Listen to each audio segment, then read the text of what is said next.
بسم الله الرحمن الرحیم. یو ملګري تپوس کړی دی چې مفتي صاحب زمونږ په خلکو کې دا مشهوره ده چې په انار دانو کې یوه دانه د جنت وي. وی چې موږ انار خورو نو موږ ته اکثر کسان یا د کور خلک وایي چې ګوره یوه دانه هم ضایع نه کړي یا یو دانه هم درنه لاندې پرېنوځي کیدای چې دا د جنت دانې. نو د دې څه حقیقت دی؟ آیا دا په حدیث کې راغلی دی او که نه دی راغلی؟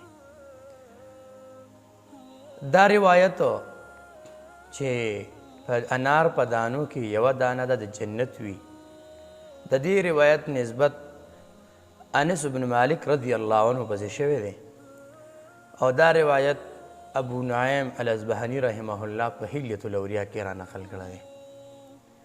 دغه روایت چې په حلیة الاولیاء کې ابو نعیم اصبهاني رحمه الله نقل کړی دی، نو په دې روایت باندې ائمة الجرح والتعدیل چې کوم د جرح و تعدیل ائمه دي هغې پرې رد کړی دی.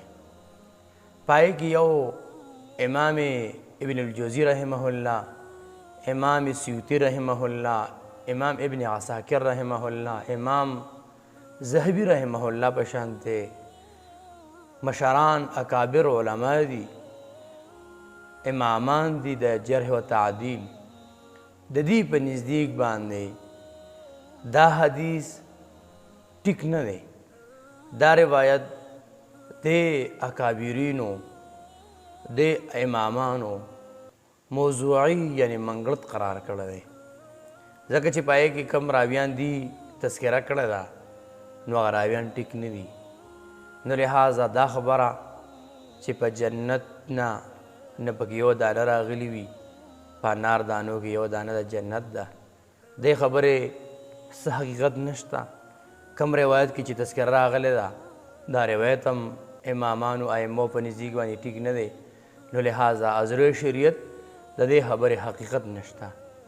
او دا یو اصولي خبره ذهن کې یاد ساتئ، دا ضروري نه ده چې کومه خبره دې په کتاب کې راشي دا دې ټیک وي. هره خبره د کتاب یو کس وي چې دا خبره په کتاب کې راغلی دا به ټیکي نه. هر هغه خبره چې په هغې باندې علماو په هغې باندې ائمو اتفاق وي چې او دا خبره صحیح ده موږ به هغه خبره منو.